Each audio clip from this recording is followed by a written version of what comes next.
Hello everyone. 2000 plus ancient history के MCQ revision series में आपका स्वागत है। आज का टॉपिक है पुष्यभूति डायनेस्टी। अब तक हम गुप्ता पीरियड तक कंप्लीटली कवर कर चुके हैं विद बेस्ट एमसीक्यूज, जैसा एग्जाम में आ चुके हैं और प्रोबेबली फ्यूचर में आने वाले हैं। तो आज का टॉपिक रहेगा हर्षवर्धन और पुष्यभूति डायनेस्टी से रिलेटेड। स्टार्ट करते हैं with first MCQ. Harshavardhana belong to which dynasty? Harshavardhana किस डायनेस्टी से बिलोंग करते थे? देखो, इनकी डायनेस्टी को पुष्यभूति डायनेस्टी भी बोलते थे और वर्धना भी डायनेस्टी बोलते थे, क्योंकि इनका सरनेम में आप देखोगे यहाँ पे आपको वर्धन दिखाई देगा। ठीक है, तो दोनों तरीके से क्वेश्चन आ सकता है कि वर्धना भी है और पुष्यभूति डायनेस्टी भी है। कुछ और फैक्ट्स जान लेते हैं जहाँ पे क्वेश्चन आ जाता है। कई बार एग्जामिनर पूछ लेता है कि हर्षवर्धन का जो शासन काल था उसका आप कितना, मुझे टाइम पीरियड बताइए। तो उसका टाइम पीरियड था 606 सीई से लेके 647 सीई तक। ठीक है, वर्धना डायनेस्टी से बिलोंग करते थे, पुष्यभूति भी बोलते थे। क्योंकि पुष्यभूति डायनेस्टी क्यों बोलते थे इसको? क्योंकि जो इसके फाउंडर थे ना, जो इनके ग्रैंड पेरेंट्स थे जिन्होंने इसको फाउंड किया था, तो वो उनका नाम था पुष्यभूति, तो इसलिए इनको पुष्यभूति डायनेस्टी भी बोलते थे। वर्धना भी बोलते थे क्योंकि उनका सरनेम था, और जिन्होंने फाउंड किया था उनका नाम पुष्यभूति था, इसलिए पुष्यभूति डायनेस्टी बोलते थे। बात कर लेते हैं कैपिटल के बारे में। पहले ये रूल करते थे थानेसर से। थानेसर से बाद में कैपिटल को शिफ्ट कर दिया गया था कन्नौज पे। तो कन्नौज किसके शासन काल में कैपिटल को कन्नौज शिफ्ट किया था? हर्षवर्धन के टाइम पे। पहले ये थानेसर से रूल करते थे। तो 4 से 5 पॉइंट थे इंपॉर्टेंट, जो आप अगर याद रख लोगे तो आपका क्वेश्चन एग्जाम में कन्वर्ट हो जाएगा पुष्यभूति डायनेस्टी से रिलेटेड। ठीक है, डायनेस्टी का नाम क्या है, फाउंडर फाउंडर कौन थे, शासन काल क्या था इनका, 606 से 647, पुष्यभूति फाउंडर, कैपिटल पहली थानेसर, दूसरी कन्नौज। ठीक है, तो देख लेते हैं, नेक्स्ट क्वेश्चन पे आ जाते हैं। Who is regarded as the founder of Pushyabhuti dynasty? किसको पुष्यभूति डायनेस्टी का फाउंडर बोलता है? तो फाउंडर ऑफ पुष्यभूति डायनेस्टी बोलते हैं पुष्यभूति को ही। पुष्यभूति डायनेस्टी वर्धना डायनेस्टी का फाउंडर बोलता है। ठीक है, उसके बाद पुष्यभूति के बेटे का नाम क्या था, उनके बेटे का नाम क्या था? ये भी मतलब एक क्रोनोलॉजी भी आपको पता होनी चाहिए, क्योंकि एग्जामिनर कभी ना यहाँ से भी क्वेश्चन पूछ लेता है। तो क्रोनोलॉजी समझा देता हूँ। बाद में पुष्यभूति के बाद प्रभाकर वर्धन आए थे। प्रभाकर वर्धन के दो बेटे थे, राज्यवर्धन और हर्षवर्धन। ठीक है, जब पहले राज्यवर्धन मतलब शासन में आए थे, राज्यवर्धन की को जब मार दिया गया था, तब उनके बाद ये हर्षवर्धन आए थे। ठीक है, पुष्यभूति, प्रभाकर वर्धन के दो बेटे राज्यवर्धन और हर्षवर्धन। ठीक है, और कैपिटल क्या थी? थानेसर पहली थी, दूसरी कैपिटल जो कन्नौज थी उसको हर्षा के टाइम पे शिफ्ट किया गया था कन्नौज में। What was the first capital of Harshvardhan? Harshvardhan की पहली कैपिटल कौन सी? थानेसर। ठीक है, सेकंड कैपिटल कौन सी थी हर्षवर्धन की? इससे क्वेश्चन पूछ लेते हैं, वो थी कन्नौज। और कन्नौज को लेके एक क्वेश्चन एग्जाम में बहुत बार आता है, इस क्वेश्चन को दिमाग में डाल लेना कि इस पे तीन शासनों की लड़ाई चलती थी। तीन शासन मतलब जैसे एक तरफ से गुर्जर प्रतिहार आगे ऊपर की तरफ से, ठीक है, नॉर्थ वेस्ट की तरफ से। दूसरा राष्ट्रकूटा नीचे की साउथ की तरफ से आगे, इसको कब्जा करने के लिए। और बंगाल की तरफ से पालाज आगे। तो कन्नौज को रूल करने के लिए ट्राइपार्टाइट स्ट्रगल चलता था किस किसके बीच में? राष्ट्रकूटाज, पालाज, प्रतिहाराज। इस पे क्वेश्चन मल्टीपल टाइम आया हुआ है। प्लीज कीप इन माइंड, इन तीनों शासन के बीच में इसको कब्जा करने के लिए स्ट्रगल चलता था, जिसको बोलते थे ट्री पार्टीटाइज स्ट्रगल। नाम शासन का है राष्ट्रकूटा साउथ की तरफ से, पाला बंगाल की तरफ से, और गुर्जर प्रतिहार है नॉर्थ वेस्ट वाले रीजन की तरफ से। तो ये तीनों इस पे कब्जा करना चाहते थे, तीनों के बीच में स्ट्रगल चलता रहता था। ठीक है, सिंपल है। अगर पॉइंट्स को नोट डाउन करते जाओगे, इंपॉर्टेंट जहां जहां क्वेश्चन एग्जाम में उठाता है, तो आप कन्वर्ट कर लोगे। Which three dynasty involve in tripartite struggle over control over Kannauj? तो ये थे अपने राष्ट्रकूटाज, पाला और गुर्जर प्रतिहार। ठीक है, और जो राजा उस टाइम पे इन्वॉल्व थे जब इस पे कंट्रोल करने के लिए कन्नौज पे स्ट्रगल चलता था तीनों डायनेस्टीज के बीच में, तो वो कुछ की रूलर कौन कौन थे? जैसे पालाज की तरफ से धर्मपालाज थे। ठीक है, गुर्जर प्रतिहार की तरफ से नागभट्ट टू थे, और राष्ट्रकूटाज की तरफ से गोविंदा थ्री थे। तो उस टाइम पे ये तीनों शासन थे, ये की थे की इन्वॉल्वमेंट इन्हीं रूलर्स का था इस पे शासन करने के लिए, इस पे कंट्रोल करने के लिए कन्नौज पे। धर्मपाला पाला की तरफ से, नागभट्टा टू प्रतिहारा की तरफ से, और गोविंद थ्री राष्ट्रकूटास की तरफ से। नेक्स्ट क्वेश्चन आ जाते हैं, पूछ लेते हैं पीरियड क्या था हर्षवर्धन के रेन का। अभी ऑलरेडी बताया था फर्स्ट ही क्वेश्चन में, 606 से 647 C. Sorry. Who was the father of Harshvardhan? Harshvardhan के पिताजी का नाम क्या था? उनका नाम था प्रभाकर वर्धन। पुष्यभूति के बाद प्रभाकर वर्धन आए थे, उसके बाद राज्यवर्धन और हर्षवर्धन दोनों उनके बेटे थे। तो पिताजी का नाम क्या था? प्रभाकर वर्धन। इस पे भी क्वेश्चन आ जाते हैं। बायोग्राफी किसने लिखी थी हर्षवर्धन की? हर्षचरिता जिसको बोलते हैं, वो किसके द्वारा लिखी गई है? उनके कोट पोएट के द्वारा लिखी गई है। कोट पोएट का नाम क्या था? बाणभट्ट। बाणभट्ट के द्वारा लिखी हुई है हर्षचरिता, बायोग्राफी ऑफ हर्षवर्धन। ठीक है। और किस लैंग्वेज में लिखी हुई है अगर आपसे पूछ ले एग्जामिनर, तो लैंग्वेज लिखी गई है संस्कृत में। संस्कृत लैंग्वेज में इसको लिखा हुआ है। इसके अलावा बाणभट्ट ने हर्षचरिता के अलावा कदम्बरी को भी लिखा है। अगर पूछ ले कदम्बरी बुक किसके द्वारा लिखी गई है, ये लिखी गई है बाणभट्ट के द्वारा। और हर्षचरिता जो बायोग्राफी है हर्षवर्धन की, उसको लिखा है संस्कृत में बाई बाणभट्ट। कदम्बरी को किसके द्वारा लिखा गया है? एक संस्कृत रोमांस है। कदम्बरी भी किस लैंग्वेज में? संस्कृत में। ये भी बाणभट्ट के द्वारा लिखी गई है। ठीक है। और उसको जो, लेकिन देखो स्टार्ट तो बाण भट्ट ने किया था उसको, कदम्बरी को, बट कंप्लीट नहीं कर पाए थे। कंप्लीट किया था उनके बेटे ने, भूषण भट्ट ने, बाण भट्ट की डेथ के बाद। ठीक है। हर्षवर्धना को किसने हराया था? किस बैटल में हराया था? तो ऐसा एहोल इंस्क्रिप्शन में मेंशन है। हर्षवर्धना जब नर्मदा रिवर क्रॉस करके नीचे की तरफ अपना शासन बढ़ाना चाह रहे थे, मतलब एम्पायर को बढ़ाना की कोशिश कर रहे थे, तो तब Pulakeshin two, western Chalukya Chalukya ruler थे पुलकेशिन टू, उन्होंने हर्षवर्धना को हराया था। और किस के किनारे पर हराया था? नर्मदा रिवर के किनारे पर हराया था। तो इसके बाद Narmada river as a boundary बन गई थी हर्षवर्धन के साउथ एक्सपेडिशन का, मतलब हर्षवर्धना नर्मदा रिवर से नीचे फिर कभी जा ही नहीं पाए। ठीक है। पुलकेशिन टू के द्वारा हराया गया था बेटर, और ये एहोल इंस्क्रिप्शन में मेंशन है। नर्मदा रिवर को एज ए बाउंड्री मान लिया गया उसके बाद। ठीक है। On the bank of Narmada river. और पुलकेशिन टू किस डायनेस्टी से बिलोंग करते थे? चालुक्य रिवर, चालुक्य डायनेस्टी से। और ये एहोल इंस्क्रिप्शन में मेंशन है। और एहोल इंस्क्रिप्शन किसके द्वारा लिखा गया था? Chalukya dynasty, western Chalukya dynasty जो थी, उसके कोर्ट पोएट थे रवि कीर्ति, जो जो एक जैन थे। और किसके कोर्ट में थे? पुलकेशिन टू के कोर्ट में। ठीक है। इनके द्वारा ये एहोल इंस्क्रिप्शन लिखे हुए हैं, वहां पे विक्ट्री वगैरह का सब मेंशन है प्रॉपरली। हर्षवर्धना को पुलकेशिन टू के द्वारा डिफीट किया गया था। ठीक है। किस नदी के किनारे पे ये डिफीट किया गया था? नर्मदा रिवर के किनारे पे। इसके बाद Narmada as an boundary decide कर ली गई थी पुलकेशिन टू के एम्पायर के बीच में और हर्षवर्धन के एम्पायर के बीच में। नेक्स्ट क्वेश्चन पे आ जाते हैं। कोर्ट पोएट कौन थे हर्षवर्धना के? बाण भट्ट होंगे, क्योंकि उन्होंने उनकी बुक भी लिखी है बाण भट्ट हर्षचरिता।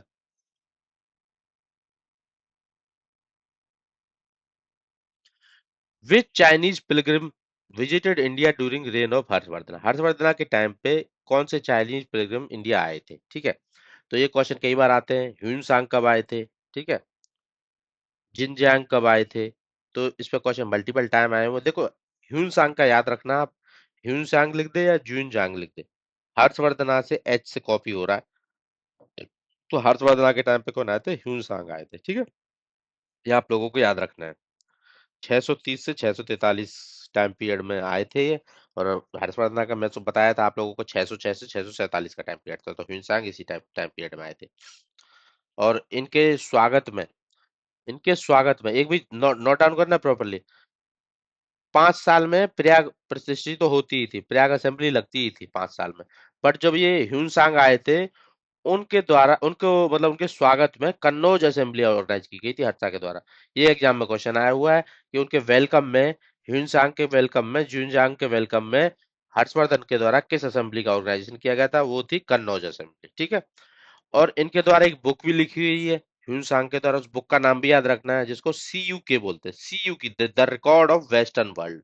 सी Yu Ki, Si Yu Ki, Si Yu Ki, the record of western world. ठीक है। 3 पॉइंट नोट डाउन करने, एग्जाम में आते हैं ये बार बार। कौन सी बुक रिटर्न की गई है जुनजांग और ह्यूनसांग के द्वारा? सी Yu Ki, the record of western world.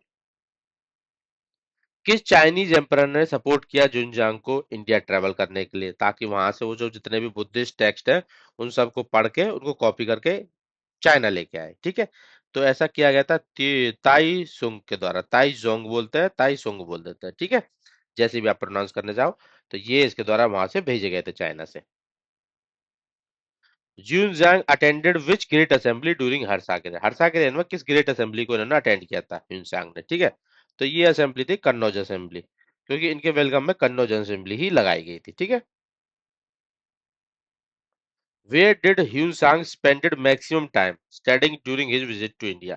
India में जब आए थे ये कन्नौज में, मतलब ये अपने हर्षवर्धन के टाइम पीरियड में, तो इन्होंने मैक्सिमम टाइम टाइम स्पेंड किया था बुद्धिज्म को लर्न करने में, उसके बारे में ट्रांसलेट करने में, जितनी भी बुक्स अवेलेबल थी इंडिया के अंदर बुद्धिज्म धर्म से रिलेटेड, ताकि उनको चाइनीज में कन्वर्ट कर पाए, सीधा अपने वहां पे ले जा पाए, ठीक है। तो इन्होंने अपना मैक्सिमम टाइम स्पेंड किया था नालंदा यूनिवर्सिटी के अंदर, जहाँ पे सब टेक्स्ट वगैरह अवेलेबल थे, उससे रिलेटेड नॉलेज बढ़ रही थी, तो उस वहां पे गए थे, वहां सब कुछ 17 साल रहे, और वहां पे सब कुछ इन्होंने इकट्ठा किया और निकल गए, ठीक है।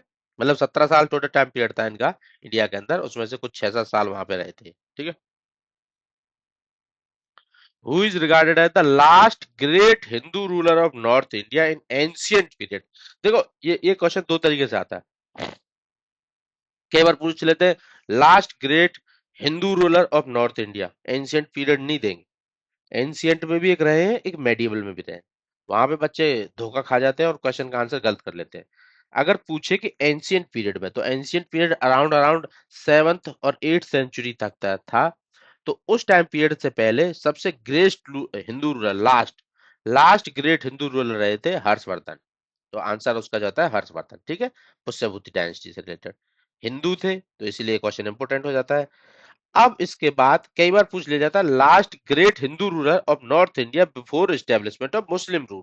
मुस्लिम रूल मतलब मेडिवल टाइम में जब ये एस्टेब्लिश हो गया था, ठीक है, 11-12 सेंचुरी 13 सेंचुरी का राउंड राउंड, मतलब अल्टीमेटली 30 सेंचुरी की स्टार्टिंग से।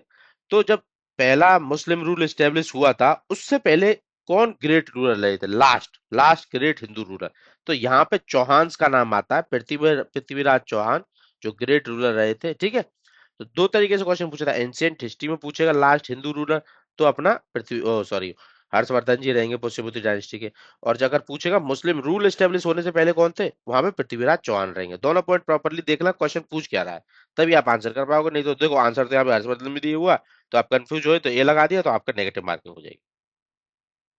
और देखो ये इन्होंने कौन सा बैटल लड़ा था, जो पृथ्वीराज चौहान थे इनके द्वारा बैटल, किस बैटल में इनको हराया गया था? ये पहले बैटल ऑफ तराई में 1191 में हुआ था, वहां पे इन्होंने हरा दिया था मोहम्मद गौरी को। पर बाद में 1192 में मोहम्मद गौरी ने इनको हरा दिया बैटल ऑफ तराइन में, और दिल्ली सल्तनत स्टेब्लिश हुई थी 1206 का नाम, ठीक है, मुस्लिम रूल आ गया था। तो वही है। और पृथ्वीराज चौहान अपने चमाना डायनेस्टी से बिलोंग करते थे, तो इनको बोला जाता है लास्ट ग्रेट रूलर, मतलब Hindu ruler of north India before Ghurid conquest, मतलब गौरी के कनक्वेस्ट से पहले, ठीक है। Which Chinese traveller is popularly known as prince of pilgrim? मतलब किस एक चाइनीज ट्रेवलर है उसको बोलते हैं प्रिंस ऑफ पिलग्रिम। ये टर्म आएगी ना प्रिंस ऑफ पिलग्रिम, किस चाइनीज ट्रेवलर के लिए यूज की जाती है? अब इस टाइम पीरियड में कौन आए थे, ह्यून सांग, तो ह्यून सांग के लिए ये टर्म यूज की जाती है प्रिंस ऑफ पिलग्रिम, ठीक है। ये क्वेश्चन भी मल्टीपल टाइम आया हुआ है, प्लीज नोट इट डाउन। इन्होंने 17 साल का स्टे था इंडिया के अंदर, उसमें से 6 से 7 साल तो ये नालंदा के अंदर ही रहे थे, ठीक है। बुक वगैरह मैं बता दिया हूँ आपका, क्वेश्चन कवर करा चुका हूँ ऑलरेडी, सीयू की बुक लिखी थी इन्होंने। Which of the following not compose bye Harshvardhan? Harshvardhan भी अच्छे लेखक थे, उनके द्वारा भी कुछ बुक्स वगैरह लिखी हुई थी, तो चार ऑप्शन दिए हुए, इनमें से कौन सी उसके द्वारा नहीं लिखी हुई? आप नागनंदा उन्होंने लिखी थी, सही बात है। प्रियदर्शिका उन्होंने लिखी थी, ये भी उनकी है। रत्नावली भी उन्होंने लिखी, Nagananda Priyadarshika Ratnavali written by Harshvardhan. But जो कदम्बरी थी ये तो बाणभट्ट ने लिखी थी, तो Kadambari will be the option, not पूछा है, ठीक है। कदम्बरी किसकी, बाणभट्ट वगैरह लिखी हुई थी, उसके बेटे भूषण भट्ट ने उसको कंप्लीट किया था। हर्षवर्धना किसके फॉलोअर थे, प्राइमरी किसके फॉलोअर थे? अब देखो बुद्धिज्म के फॉलोअर थे ये, ठीक है। अब बुद्धिज्म में आप बताओगे किस बुद्धिज्म के फॉलोअर थे? ये थे महायान बुद्धिज्म के फॉलोअर थे, ठीक है। और ये जो अपने ह्यून सांग थे वो भी महायान बुद्धिज्म की स्टडी करी थी उन्होंने मेनली, तो ये महायान बुद्धिज्म के फॉलोअर थे। महायान बुद्धिज्म और दूसरे बुद्धिज्म में डिफरेंस क्या होता है? महायान बुद्धिज्म के अंदर वही मूर्ति पूजा वगैरह आई थी, ठीक है, पहली बार जब एस्टेब्लिश हुआ कन्नौज, सॉरी उसमें कनिष्क के टाइम पे। तो Mahayana Buddhism fourth Buddhist council के अंदर, तो ये महायान बुद्धिज्म मतलब मूर्ति पूजा से रिलेटेड, ठीक है। और इन्फ्लुएंस किस चीज का था महायान बुद्धिज्म पे, मतलब अल्टीमेटली हर्षा पे, पहले सेवाइट थे, ठीक है। शिव जी की पूजा करते थे, बाद में कन्वर्ट हुए थे इन्फ्लुएंस में सीलभद्र के अंदर, नालंदा के स्कॉलर थे, और ह्यून इन दोनों ने इन्फ्लुएंस से महायान बुद्धिज्म को फॉलो करने लगे, ठीक है। और ये जो कन्नौज और प्रयाग असेंबली भी ऑर्गेनाइज कराई थी इन्होंने, बुद्धिस्ट असेंबली बोलते हैं जिनको। बाकी दूसरे धर्मों के टॉलरेंस रखते थे क्योंकि पहले से सेवाइट भी थे। Which language were predominantly use during reign of Harshavardhana, कि कौन सी लैंग्वेज मेनली यूज किया था? देखो हर्षवर्धना की जो बुक्स है बाणभट्ट की, ये हर्षचरिता, कदम्बरी, ये सब किस लैंग्वेज में? संस्कृत में, तो मेनली संस्कृत लैंग्वेज यूज की जाएगी स्कॉलर्स के द्वारा, तो Sanskrit language was mainly used. क्योंकि खुद की बुक भी नागनंदा प्रियदर्शी का रत्नावली सब संस्कृत में लिखा है। एम्पायर ऑफ हर्षवर्धन कहाँ से कहाँ तक एक्सटेंड होता था? कई बार क्वेश्चन आता है। साउथ में तो क्या हो गया, आप लोगों को पता ही होगा, जो नामदार में बैटल हुआ था पुलकेशिन टू के द्वारा, ठीक है। तो साउथ में तो नीचे गए नहीं, साउथ वाला श्रीलंका वाला आंसर तो काट ही देना, ये गलत है, ठीक है। तो एक तरीके से देखने जाएं तो हिमालय से नॉर्थ में विंध्यास तक जाएंगे। अब विंध्यास के पास, ये विंध्या और सतपुड़ा के बीच में ही तो है ना नर्मदा रिवर, तो सब विंध्यास तक कंसीडर कर लेंगे, और असम से गुजरात की तरफ कंसीडर कर लेंगे। लगभग लगभग इतना ही था, ठीक है। तो A option will the correct answer for is empire expansion, ठीक है। At which place does Harshavardhana organize a grand religious assembly? पांच, हर 5 साल में ग्रांड रिलीजियस धर्म की एक असेंबली ऑर्गेनाइज कराते थे ये, ठीक है, जिसको बोलते थे। चलो वो उसका एक क्वेश्चन है बाद में, तो वहां पे कवर अप कराएंगे, अभी बता दूंगा तो फिर आप आंसर इजीली याद रख पाते हो, ठीक है। तो हर्षवर्धना के द्वारा 5 साल में एक रिलीजियस असेंबली ऑर्गेनाइज कराई जाती थी। वो लोकेशन कौन सी थी जहाँ पे ऑर्गेनाइज कराई जाती है? ऑर्गेनाइज कराई जाती है प्रयाग के अंदर, ठीक है। प्रयाग मतलब इलाहाबाद के अंदर। हर 5 साल में हर धर्म के लोग आते थे, वहां पे डिस्कस करते थे धर्म से रिलेटेड। वेल्थ का डिस्ट्रीब्यूशन किया जाता था इनके द्वारा, डिबेट्स होती थी डिफरेंट सेक्ट्स की, बुद्धिस्ट, जैन, हिंदू स्कॉलर, उनको ऑनर किया जाता था। तो ये हर बार इसको बोलते थे म- महामोक्षा परिषद, महामोक्षा परिषद, great religious assembly, modern Allahabad में महामोक्ष परिषद के नाम से जाना जाता था, ठीक है। महामोक्ष परिषद हर 5 साल में, मॉडर्न इलाहाबाद में। भद्र बिहार, विहार मतलब बिहार नहीं, सॉरी, ये विहार होगा, जो बुद्धिस्ट लोगों के लिए बनाए जाते थे विहारा। भद्र विहारा ड्यूरिंग हर्षाज रेन वाज, ये क्या थी? भद्र विहारा ये एक बुद्धिस्ट मोनेस्ट्री थी, हर्षा के द्वारा बिल्ड की गई थी, ठीक है। हर्ष के द्वारा बिल्ड की हुई एक बुद्धिस्ट मोनेस्ट्री थी। महायान बुद्धिज्म को सपोर्ट करता था मेनली हर्षवर्धन, ठीक है। Association of Bhadra Vihar with Kannauj seems far widely accepted, ठीक है, अर्नोज के साथ मिलती है ये। अब कुछ क्वेश्चन आ जाते हैं, देखो तो, जो ये प्रभाकर वर्धन की बेटी थी ना, उसकी शादी हुई थी। ये कन्नौज पहले कैपिटल क्यों नहीं थी? क्योंकि कन्नौज के राजा के साथ उसकी शादी हुई थी। प्रभाकर वर्धन मतलब हर्षवर्धन और राज्यवर्धन की बहन की शादी, मतलब प्रभाकर वर्धन के बेटी की शादी। तो उनकी जो हस्बैंड थे उनकी हत्या कर दी थी, और उनको कैप्चर कर लिया गया था, उनकी वाइफ को, ठीक है। फिर उसके बाद उसको भी मारने की कोशिश की गई थी, पाला आया था एक उधर से वेस्ट बंगाल की तरफ से, पालास वगैरह आए थे। तो फिर एक बैटल वगैरह देखने को मिलता है हिस्ट्री में, शशांक का उसका नाम था। तो उस पे क्वेश्चन कई बार आते हैं, तो उससे रिलेटेड अब नेक्स्ट टॉपिक कवर करने वाले हैं, ठीक है। तो पहले थ्योरेटिकल सोचेंगे कि क्या कौन था, क्या था, किस फादर हस्बैंड का नाम क्या था, बेटी का नाम क्या था, बैटल किस किस के बीच में होते हैं, ऐसे सीक्वेंस में कवर करेंगे। Who was the daughter of Prabhakar Vardhan? Prabhakar Vardhan की बेटी का नाम क्या था, मतलब हर्षवर्धन की बहन और राज्यवर्धन की बहन का नाम क्या था?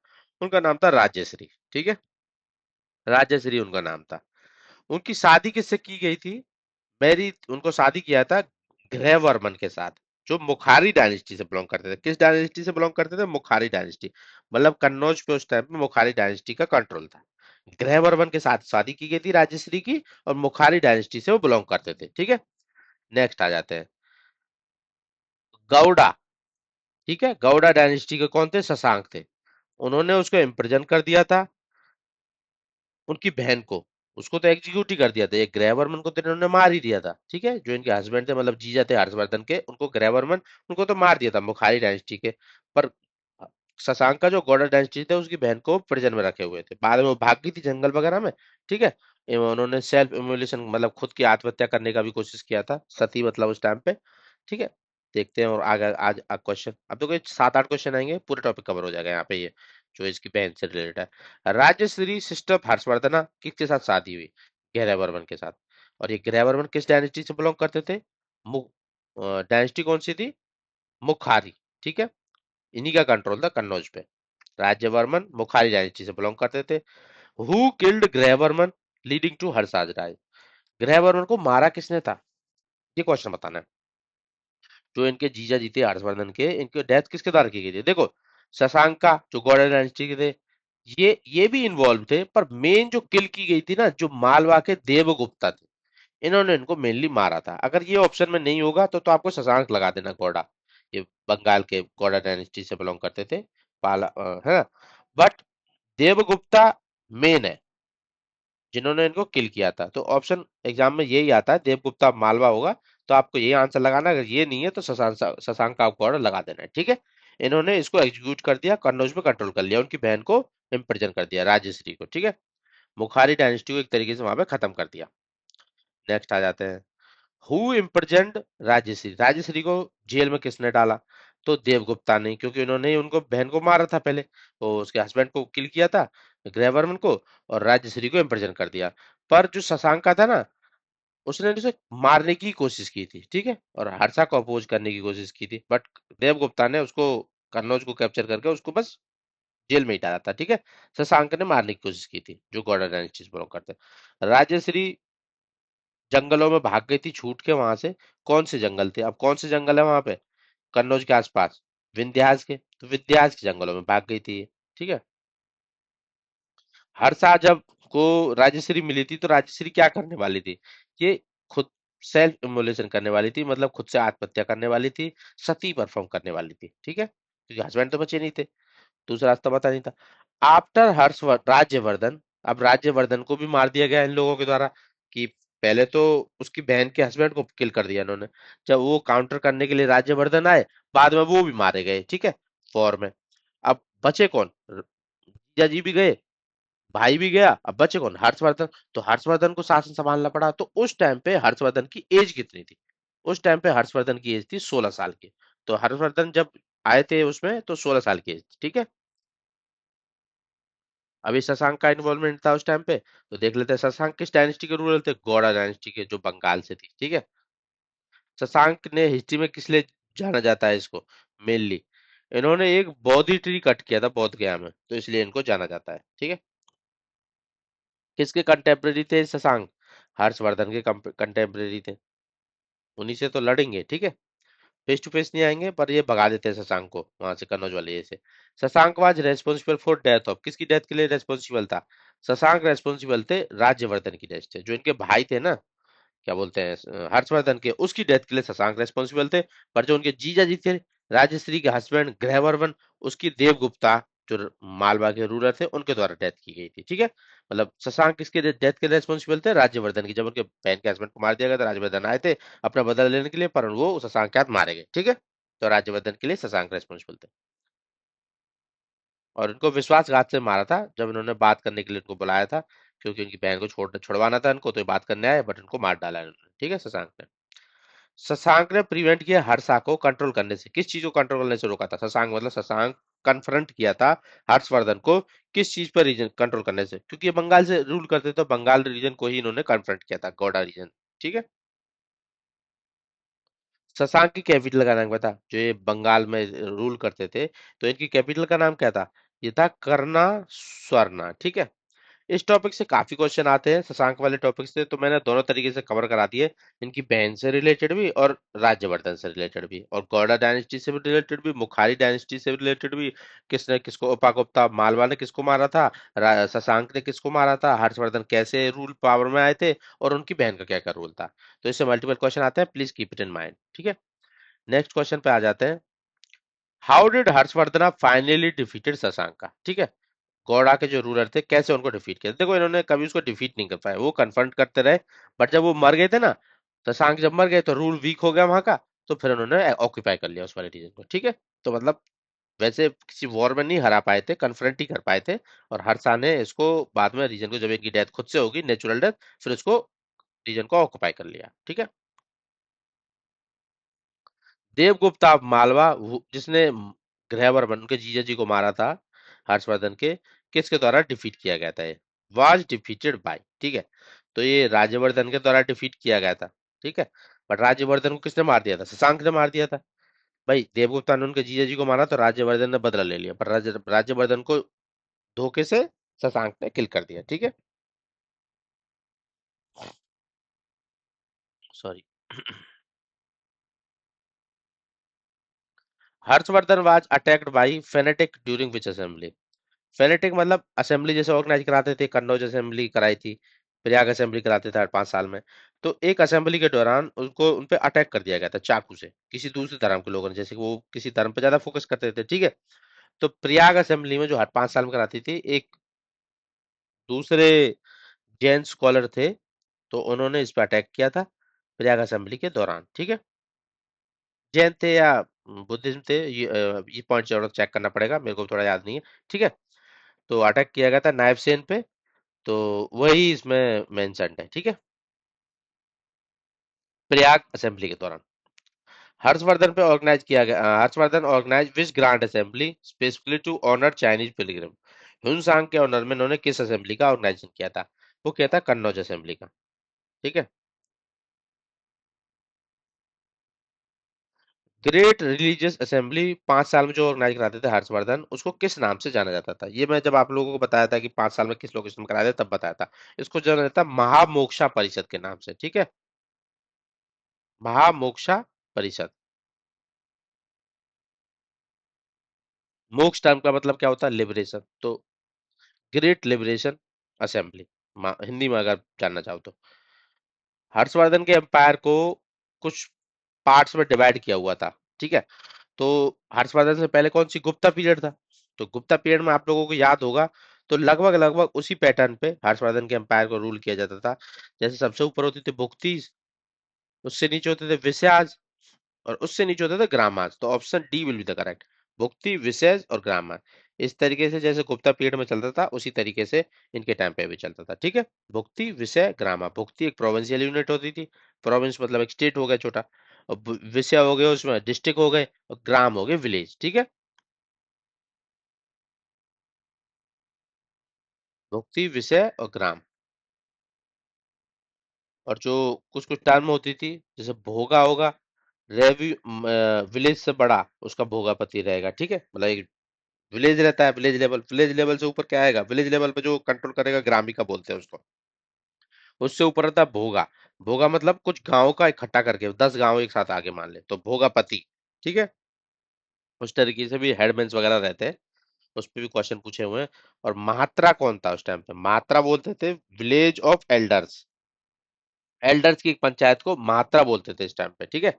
हर्षवर्धन के टाइम पे महात्रा किसको बोला जाता था? गुप्ता और हर्षवर्धन के टाइम पे विलेज एल्डर्स की पंचायत को। ठीक है। महात्रा एडवाइस करने का काम करते थे। बूढ़े बड़े लोग क्या करते थे उस टाइम पे, जो कि उनकी जो नॉलेज होती थी, एक्सपीरियंस होती थी, वो फर्दर अपने छोटे बच्चों में या फिर अपने असेंबलीज में, काउंसिल्स में, वहां पे सब देके जाते थे। ठीक है। Which of the following tax were prevalent during the time of Harshvardhan? कौन कौन से टैक्स लिए जाते थे? टैक्स काफी टाइम पढ़े हमने। ठीक है। तो मेन जो टैक्स है उसमें जो लिए जाते थे उस टाइम पे, एक तो अपना ये हो गया, भागा हो गया। ठीक है। और एक हिरण्या हो गया, और एक बलि हो गया। ठीक है। अब भागा का मतलब लैंड टैक्स, जो 1/6 लिया जाता था, गुप्ता पीरियड से चलता ही आ रहा था। ठीक है। और हिरण्या टैक्स लिया था, एक तरीके से कैश टैक्स होता था। ठीक है। कैश टैक्स होता था, और ये मनी मतलब डायरेक्ट कैश फॉर्म में दी जाती थी, एज ए काइंड दी जाती थी। ठीक है। और अर्ली मेडिवल इंडेक्स उसमें भी इसका मेंशन है, इंस्क्रिप्शंस के अंदर, हिरण्या का। और बलि आप लोगों को पता ही है, राजा को देना। ठीक है। रिलीजियस और सेरेमोनियल टैक्स दिया जाता था बलि। तो ये 3 तरीके के टैक्स थे उस टाइम पे प्रेवलेंट। Next question. परम सौगाता टाइटल किसके द्वारा लिया गया था? परमा सौगाता। ठीक है। तो ये टाइटल लिया गया था, देखो आप लोग हर्षवर्धन की डायनेस्टी को सुनोगे, सीधा हर्षवर्धन ही आंसर लगाने वाले हो, पर परम सौगाता जो टाइटल लिया गया था, हर्षवर्धन के द्वारा नहीं लिया गया था, उनके लिया था उनके भाई राज्यवर्धन के द्वारा। ठीक है। जिसका मतलब है supreme devotee of Buddha, Rajyavardhan के द्वारा लिया हुआ था। परम सौगाता, सुप्रीम डिवोटी ऑफ बुद्धा, ये राज्यवर्धन के द्वारा लिया हुआ था। ठीक है। राज्यवर्धन ने लिया था सुप्रीम डिवोटी ऑफ बुद्धा।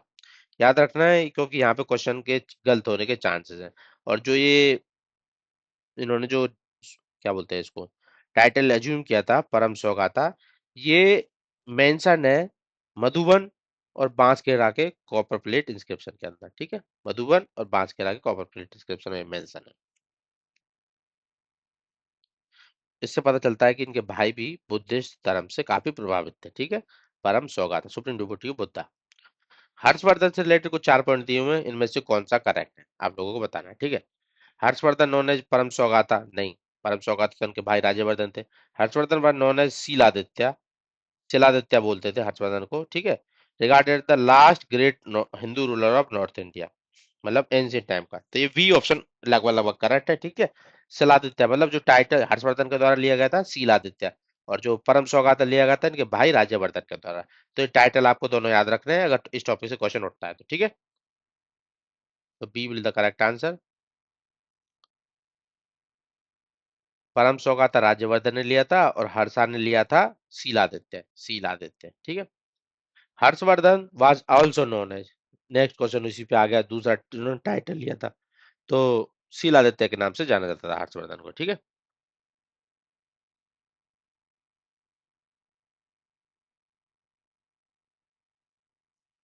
हर्ष के कुछ टाइटल थे शीलादित्य, महाराजाधिराज, ब्रह्मभट्ट का। ठीक है, who was the Chinese emperor contemporary to Harshavardhan, Harshvardhan के कंटेम्पररी में कौन सा चाइनीज एम्परर था। ऐसे क्वेश्चन आ जाता है कई बार। ह्यूनसांग, ये चाइनीज एम्पर की बात करें ना, ह्यूनसांग को किसने बोला था, ताइजुओंग ने बोला भेजा था, तो वही कंटेम्पररी रहा होगा उस टाइम पे, क्योंकि वो उस टाइम पे आया था तो वो राजा भी रहा होगा।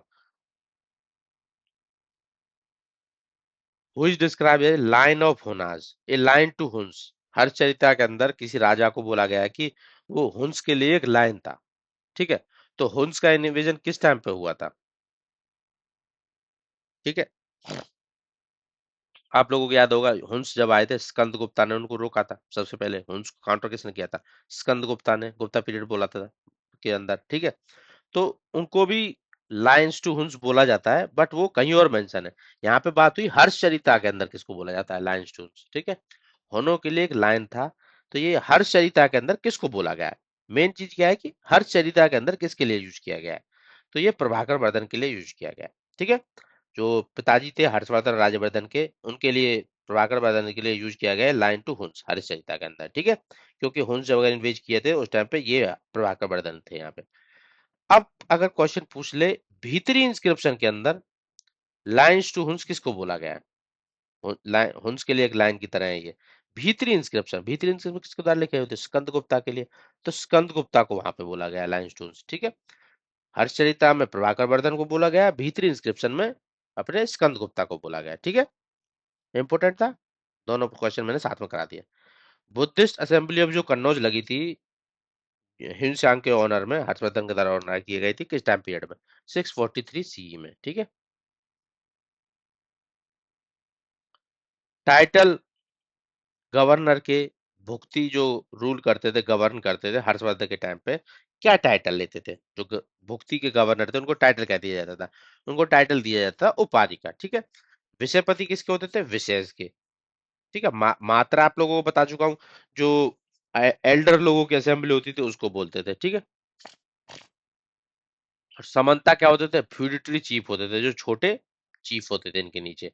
जैसे बड़ा किंगडम होता था उसके नीचे छोटे छोटे फ्यूडिटरी लॉर्ड्स रहते थे, सबऑर्डिनेट रूलर होते थे, उनको फ्यूडिटरी समंता बोलते थे। ठीक है, उपारिका गवर्नर ऑफ भुक्ति, विषयपति विषय को लीज करेगा जो भुक्ति के नीचे होते हैं, मात्रा एल्डर्स का असेंबली, और समंता फ्यूडेटरी। ठीक है, तो भाई इसी के साथ कवर अप हो जाता है हमारा पुष्यभूति डायनेस्टी, इससे ज्यादा कोई भी क्वेश्चन नहीं आता, पूरा का पूरा टॉपिक कवर हो गया है। अब पुष्यभूति डायनेस्टी कवर हो गया है, इसके बाद कुछ कुछ है जैसे कि चालुक्याज, पल्लवाज। ठीक है, उसके बाद ये पालाज और बंगाल वर्मन वगैरह, और उसके बाद पल्लव हो गया, चालुक्य हो गया, पालाज हो गए, और थोड़ा बहुत और एक दो डायनेस्टी, और उसके बाद कंप्लीट कवर हो जाएगा हमारा एंशियंट हिस्ट्री। उसके बाद हम चोलाज से अर्ली मेडिवल पीरियड से शुरू करेंगे मेडिवल हिस्ट्री को। ठीक है, 2-3 लेक्चर और कवर अप हो जाएगा। Thank you all.